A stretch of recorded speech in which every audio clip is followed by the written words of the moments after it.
Hi hello friends, welcome back to my channel Kavya lifestyle vlog in Kannada. ಎಲ್ಲರೂ ಹೇಗಿದ್ದೀರಾ? ಎಲ್ಲರೂ ಚೆನ್ನಾಗಿದ್ದೀರಾ ಅಂತ ಭಾವಿಸ್ತೀನಿ. ನಾನು ಕೂಡ ಚೆನ್ನಾಗಿದ್ದೀನಿ. ಸೊ ಇವತ್ತು ಭೀಮನ ಅಮಾವಾಸ್ಯೆ ಹಾಗೆ ಫ್ರೆಂಡ್ಶಿಪ್ ಡೇ. ಎಲ್ಲರಿಗೂ ಹ್ಯಾಪಿ ಫ್ರೆಂಡ್ಶಿಪ್ ಡೇ. ಹಾಗೆ ನಮ್ಮ ಮನೆಯಲ್ಲಿ ಭೀಮನ ಅಮಾವಾಸ್ಯೆನ ಯಾವ ರೀತಿ ಸೆಲೆಬ್ರೇಟ್ ಮಾಡಿದ್ವಿ ನಾವು ಅನ್ನೋದನ್ನ ನಿಮ್ಮ ಜೊತೆ ಶೇರ್ ಮಾಡ್ಕೋತಾ ಇದ್ದೀನಿ. ಸೊ ಖಂಡಿತ ವಿಡಿಯೋನ ಕೊನೆ ತನಕ ನೋಡಿ. ಇಷ್ಟ ಆದರೆ ಲೈಕ್, ಶೇರ್, ಕಮೆಂಟ್ ಮಾಡಿ. ನನ್ನ ಚಾನಲ್ನ ಸಬ್ಸ್ಕ್ರೈಬ್ ಮಾಡ್ಕೊಳ್ಳೋದನ್ನ ಮಾತ್ರ ಮರಿಬೇಡಿ. ಬನ್ನಿ ಈಗ ವಿಡಿಯೋ ಒಳಗಡೆ ಹೋಗೋಣ. ನಾನು ಬೆಳಗ್ಗೆಯಿಂದ ಏನೇನೆಲ್ಲ ತಯಾರಿ ಮಾಡಿದ್ದೀನಿ ಪೂಜೆ ಮಾಡೋದಕ್ಕೆ ಅನ್ನೋದನ್ನು ನಿಮಗೆ ತಿಳಿಸ್ಕೊಡ್ತೀನಿ. ನಾನು ಯೂಶ್ವಲಿ ಭೀಮನ ಅಮಾವಾಸ್ಯೆ ಬಂದು ಈವ್ನಿಂಗ್ ಬಂದು ಪಾದ ಪೂಜೆ ಮಾಡ್ತೀನಿ ಹಸ್ಬೆಂಡಿಗೆ. ಸೊ ಇದು ಬಂದು ನನ್ನ 5th ಭೀಮನ ಅಮಾವಾಸ್ಯೆ.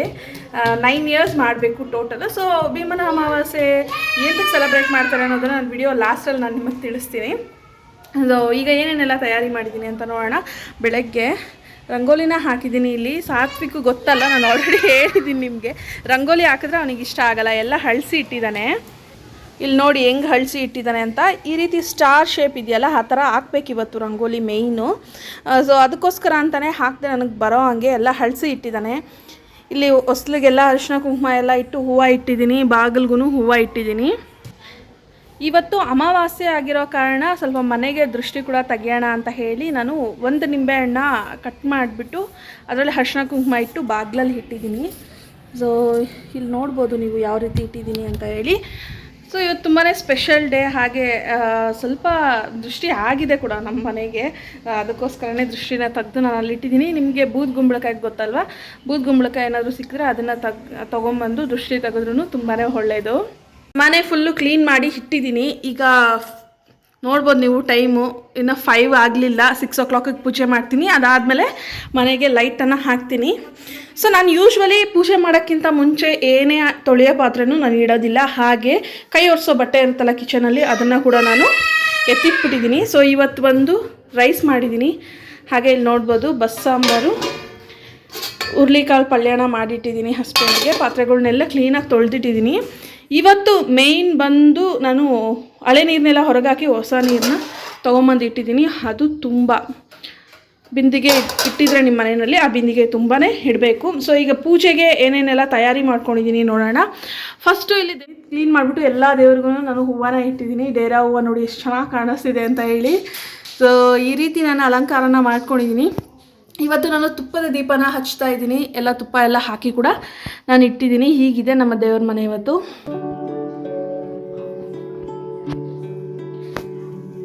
ಅದಾದಮೇಲೆ ಇಲ್ಲಿ ಪೂಜೆ ಮಾಡಬೇಕಾದ್ರೆ ಒರೆಸ್ಕೊಳ್ಳೋಕ್ಕೆ ಒಂದು ಬಟ್ಟೆನ ಕೈಯಲ್ಲಿ ಇಟ್ಟಿದ್ದೀನಿ ಸೈಡಲ್ಲಿ. ಇದು ಬಂದು ಕಂಕಣನ ರೆಡಿ ಮಾಡಿ ಇಟ್ಟಿದ್ದೀನಿ. ಪಾದ ಪೂಜೆ ಮಾಡಿದಾದಮೇಲೆ ನಾನು ಮತ್ತು ನನ್ನ ಹಸ್ಬೆಂಡ್ ಕೈಯಲ್ಲಿ ಕಟ್ಕೊಳ್ಳೋದಕ್ಕೆ. ಇದು ನನ್ನ ಹತ್ರ ವೈಟ್ ದಾರ ಸ್ವಲ್ಪ ದಪ್ಪ ಇದ್ದಿದ್ದರಿಂದ ಒಂದು ದಾರ ಮಾತ್ರ ಎತ್ಕೊಂಡಿದ್ದೀನಿ. ನೀವು ಚಿಕ್ಕದಾಗಿದ್ದರೆ ದಾರನ 11 ಸುತ್ತು ಮಾಡಿ ಹಾಕ್ಕೊಳ್ಳಿ. ಇದು ಬಂದು ಅಕ್ಷತೆ ಕಾಳು ರೆಡಿ ಮಾಡಿ ಇಟ್ಟಿದ್ದೀನಿ. ಅರಿಶಿನ ಕುಂಕುಮ ಹಾಗೆ ಒಂದು ದೀಪನ ತೊಗೊಂಡಿದ್ದೀನಿ, ಕಾಮಾಕ್ಷಿ ದೀಪ. ಅದಕ್ಕೂ ತುಪ್ಪನ ಹಚ್ಚಿ ಇಟ್ಟಿದ್ದೀನಿ. ಓಕೆ ತಗೋ. ಸೊ ಇಲ್ಲಿ ಹೂವನ ಎಲ್ಲ ಇಟ್ಟಿದ್ದೀನಿ. ಇದು ನನ್ನ ತಲೆನಲ್ಲಿ ಅವ್ರು ಇಡ್ತಾರಲ್ವ ಪೂಜೆ ಮಾಡಬೇಕಾದ್ರೆ. ಸೊ ಹೋಗ್ತಾ ತೋರಿಸ್ತೀನಿ ಯಾವ ರೀತಿ ಪೂಜೆ ನಡೀತು ಅಂತ. ಸೊ ಇಲ್ಲಿ ಪೂಜೆ ಮಾಡೋದಕ್ಕೆ ಬಾಳೆಹಣ್ಣು, ತೆಂಗಿನಕಾಯಿ ಹಾಗೆ ಧೂಪನ ಇಟ್ಟಿದ್ದೀನಿ. ಇಲ್ಲಿ ಏನೇನು ಬೇಕು ಪೂಜೆ ಮಾಡೋದಕ್ಕೆ ಎಲ್ಲ ಇಟ್ಟಿದ್ದೀನಿ. ಇದು ಧೂಪದ ಸ್ಟ್ಯಾಂಡು. ಇದು ಪಾದ ಪೂಜೆ ಮಾಡಬೇಕಾದ್ರೆ ಬೇಕಾಗುತ್ತೆ ಅಂತ ಇಟ್ಟಿದ್ದೀನಿ. ಇದು ಇಲ್ಲಿ ದೇವ್ರ ಹತ್ರ ಪೂಜೆ ನಾನು ಪಾದ ಪೂಜೆ ಮಾಡೋದಕ್ಕೂ ಮತ್ತು ಅಲ್ಲಿ ದೇವ್ರಿಗೆ ಮಾಡೋಕ್ಕೂ ಸಪ್ರೇಟಾಗಿ ಎತ್ತಿಟ್ಟಿದ್ದೀನಿ. ಇದು ದೇವ್ರದ್ದು. ಇಲ್ಲಿ ನಾನು ನೈವೇದ್ಯಕ್ಕೆ ಇಲ್ಲಿ ಕಲ್ಸಕ್ರೆ, ಇದು ದೇವಸ್ಥಾನದಿಂದ ತಂದಿರೋ ಅಂಥದ್ದು. ಈ ಅಕ್ಕಿನ ಇಟ್ಟಿದ್ದೀನಿ. ಹಾಗೆ ಇಲ್ಲಿ ಕರ್ಪೂರ, ಅರಿಶಿಣ ಕುಂಕುಮ, ಬಳೆ ಬಿಚ್ಚೋಳೆ, ಇಲ್ಲಿ ಇದು ಅಡಿಕೆ, ಹಾಗೆ ಎಲೆನ ಕೂಡ ನಾನು ಇಟ್ಕೊಂಡಿದ್ದೀನಿ. ಇಷ್ಟು ನಾನು ಪೂಜೆಗೆ ಯೂಸ್ ಮಾಡ್ತಿರೋ ಅಂಥದ್ದು. ಫುಡ್ಡೇನು ಮಾಡೋಕ್ಕಾಗಲಿಲ್ಲ ನೈವೇದ್ಯಕ್ಕೆ. ಸ್ವೀಟ್ ಮಾಡೋಣ ಅಂತ ಅಂದ್ಕೊಂಡೆ, ಬಟ್ ಟೈಮ್ ಸಾಕಾಗಲಿಲ್ಲ. ಸೊ ಅದಕ್ಕೋಸ್ಕರನೇ ನಾನು ಆ್ಯಪಲ್ನ ನೈವೇದ್ಯಕ್ಕೆ ಅಂತ ಹೇಳಿ ದೇವ್ರ ಹತ್ರ ಇಡ್ತಾ ಇದ್ದೀನಿ. ನಾನು ಬೆಳಗ್ಗೆನಿಂದ ಏನೇನೆಲ್ಲ ಮಾಡಿದ್ದೀನಿ ಅನ್ನೋದನ್ನ ನಾನು ಕೆಲವೊಂದು ಗ್ಲಿಮ್ಸ್ನ ಕೂಡ ನಾನು ಆ್ಯಡ್ ಮಾಡ್ತೀನಿ ಬಿಟ್ವೀನಲ್ಲಿ. ಎಲ್ಲರೂ ನಾನು ತೋರಿಸಿರೋ ಥರನೇ ಮಾಡಬೇಕು ಅಂತ ಏನಿಲ್ಲ. ನನ್ನ ಟೈಪ್ ಆಫ್ ಭೀಮನ ಅಮಾವಾಸ್ಯೆ ಹೇಗೆ ಮಾಡ್ತಿದ್ದೀನಿ ಅನ್ನೋದನ್ನ ಮಾತ್ರ ತೋರಿಸ್ತೀನಿ. ನನ್ನ ಹಸ್ಬೆಂಡ್ ಸೈಡ್ ಆಗಿರ್ಬೋದು, ನಮ್ಮ ಅಮ್ಮ ಅವ್ರ ಸೈಡ್ ಆಗಿರ್ಬೋದು, ಈ ಭೀಮನ ಅಮಾವಾಸ್ಯೆ ಎಲ್ಲ ಸೆಲೆಬ್ರೇಟ್ ಮಾಡಲ್ಲ. ಸೊ ನಾನು ಸೆಲೆಬ್ರೇಟ್ ಮಾಡ್ತೀನಿ, ನನಗೆ ಇಷ್ಟ. ಸೊ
ಗಂಡನಿಗೆ ಪಾದ ಪೂಜೆ ಮಾಡ್ತಿರೋದನ್ನ ವಿಡಿಯೋ ಮಾಡೋದು ನಮ್ಮ ಯಜಮಾನ್ರಿಗೆ ಒಂಚೂರು ಇಷ್ಟ ಇಲ್ಲ.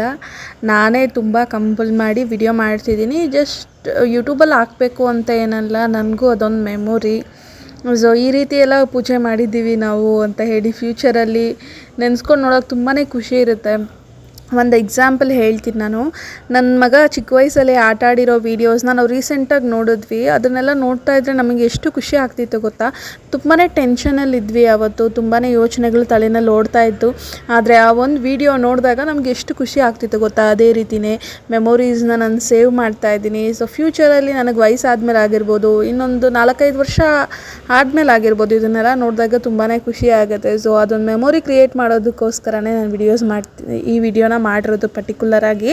ಸೊ ಆಮೇಲೆ ಯೂಟ್ಯೂಬಲ್ಲಿ ಹಾಕೋದಕ್ಕೋಸ್ಕರ ಪಾದಪೂಜೆ ಮಾಡೋದನ್ನೆಲ್ಲ ತೋರಿಸ್ತಾ ಇದ್ದಾರೆ ಅಂತ ಅಂದ್ಕೊಳ್ಳೋಕೆ ಹೋಗಬೇಡಿ. So this is only for my memories.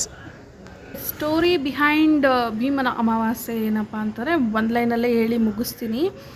So ಮಹಾಭಾರತದ ಯುದ್ಧ ಇದೆಯಲ್ಲ, ಅದಕ್ಕಿಂತ ಮುಂಚೆ ಕೃಷ್ಣ ಬಂದು ಭೀಮನಿಗೆ ಹೇಳ್ತಾರಂತೆ, ಸೊ ಯುದ್ಧಕ್ಕೆ ಹೋಗೋಕ್ಕಿಂತ ಮುಂಚೆ ನಿಮ್ಮ ಕುಲದೇವರಿಗೆ ಕೈ ಮುಕ್ಕೊಂಡು ಬಾ ಅಂತ ಹೇಳಿ. ಸೊ ಭೀಮನಿಗೆ ಯಾವ ದೇವ್ರನ್ನ ಕೈ ಮುಗಿಯೋದು ಅಂತ ಗೊತ್ತಿಲ್ದಿರ, ಎಲ್ಲ ದೇವರು ಒಂದೇ ದೇವರಲ್ಲ, ಸೊ ಯಾವ ದೇವ್ರಿಗೆ ಕೈ ಮುಗಿಯೋದು ಅಂತ ಗೊತ್ತಿಲ್ದಿರ ಪಾರ್ವತಿಯನ್ನು ಕರ್ಕೊಂಡು ಬಂದು ಆ ದೇವಿಗೆ ಭೀಮೇಶ್ವರಿ ಅಂತ ಹೆಸರಿಟ್ಟು ಅವರೇ ನಮ್ಮ ಕುಲದೇವತೆ ಅಂತ ಹೇಳಿ ಕೈ ಮುಗಿದ್ರಂತೆ. ಓಕೆನಾ. ಸೊ ಅದಾದಮೇಲೆ ಭೀಮೇಶ್ವರಿ ಅಂತ ಆದಮೇಲೆ ಶಿವ ಮತ್ತು ಪಾರ್ವತಿ ಒಂದಾದರು.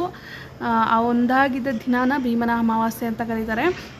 ಅದು ಗಂಡನಿಗೆ ಪಾದ ಪೂಜೆ ಎಲ್ಲ ಯಾಕೆ ಮಾಡ್ತೀವಿ ಅಂತಂದರೆ, ಭೀಮ ಅಂದ್ರೆ ಗೊತ್ತು ಎಲ್ಲರಿಗೂ ತುಂಬಾ ಬಲಶಾಲಿ, ಧೈರ್ಯವಂತ, ಗಟ್ಟಿಮುಟ್ಟಾಗಿರ್ತಾರೆ, ಆರೋಗ್ಯವಾಗಿರ್ಬೋದು. ಭೀಮ ಅಂತಂದ್ರೆ ಒಂದು ಸ್ಟ್ರೆಂತ್ ಅಂತ ಹೇಳ್ಬೋದಲ್ಲ. ಸೊ ಅದೇ ರೀತಿ ನಮ್ಮ ಮದುವೆ ಆಗಿರೋವಂಥ ಗಂಡ ಕೂಡ ಸುಖ ಸಂತೋಷದಿಂದ, ಶಕ್ತಿಯಿಂದ, ಬಲದಿಂದ ಚೆನ್ನಾಗಿರಬೇಕು, ನಮ್ಮ ತಾಳಿ ಭಾಗ್ಯ ಗಟ್ಟಿಯಾಗಿರಬೇಕು ಅಂತ ಹೇಳಿನೇ ಭೀಮನ ಅಮಾವಾಸ್ಯೆಯನ್ನು ಮಾಡೋವಂಥದ್ದು.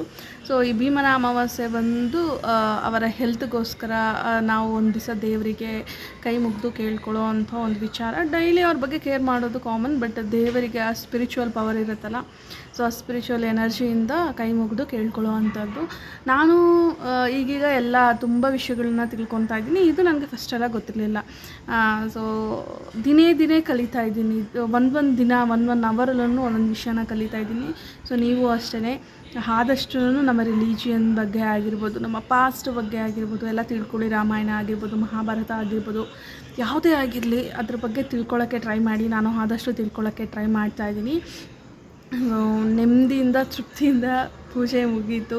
So I am so happy. ಏನಪ್ಪ ಅಂತಂದರೆ ಸ್ವಲ್ಪ ಟಯರ್ಡ್ ಆಗಿದೆ. ಮಾರ್ನಿಂಗ್ 5 o'clock ಗೆದ್ದೆ, ನಿದ್ದೆ ಇಲ್ಲ ಸರಿಯಾಗಿ, ಫುಲ್ ಕಂಪ್ಲೀಟ್ ವರ್ಕ್ ಡೇ ಪೂರ್ತಿ. ಸೊ ಅದರಿಂದ ಒಂದು ಸ್ವಲ್ಪ ಟಯರ್ಡ್ ಆಗಿದೆ. ನೋಡೋಣ, ಇಷ್ಟಕ್ಕೆ ನಾನು ವಿಡಿಯೋನ ಎಂಡ್ ಮಾಡ್ಕೋತೀನಿ. ಸೊ ಗೈಸ್, ಪೂಜೆ ಎಲ್ಲ ಮುಗೀತು. ನೋಡಿದ್ರಲ್ಲ, ಈ ವಿಡಿಯೋನ ಇಲ್ಲಿಗೆ ಎಂಡ್ ಮಾಡ್ಕೊಳ್ಳೋಣ ಅಂತ ಅಂದ್ಕೊಂಡಿದ್ದೀನಿ. ಸೊ ನಿಮಗೆ ಹೇಗೆ ಅನ್ನಿಸ್ತು ವಿಡಿಯೋ ಅಂತ ಖಂಡಿತ ನನಗೆ ಕಮೆಂಟ್ ಸೆಕ್ಷನಲ್ಲಿ ತಿಳಿಸಿ. ಎಲ್ಲೋಡಿ ಕಂಕಣ. ಸೊ ಏನೋ ಒಂದು ಹ್ಯಾಪಿನೆಸ್ಸು, ಒಂದು ರೀತಿ ಫುಲ್ಫಿಲ್ ಆಗಿದೆ ಮೈಂಡೆಲ್ಲ. I am happy. ಸೊ ನೋಡೋದ್ರಲ್ಲ, ನಿಮಗೆ ಈ ವಿಡಿಯೋ ಇಷ್ಟ ಆಗಿದ್ರೆ ಖಂಡಿತ ಲೈಕ್ ಮಾಡಿ, ಶೇರ್ ಮಾಡಿ, ಕಮೆಂಟ್ ಮಾಡಿ. ನನ್ನ ಚಾನಲ್ನ ಸಬ್ಸ್ಕ್ರೈಬ್ ಮಾಡ್ಕೊಳ್ಳೋದನ್ನ ಮರಿಬೇಡಿ. ನಾನು ಮತ್ತೊಂದು ಇಂಟ್ರೆಸ್ಟಿಂಗ್ ವಿಡಿಯೋದೊಂದಿಗೆ ನಿಮ್ಮನ್ನು ಮೀಟ್ ಮಾಡ್ತೀನಿ. ಅಲ್ಲಿ ತನಕ ಟೇಕ್ ಕೇರ್, ಬಾಯ್.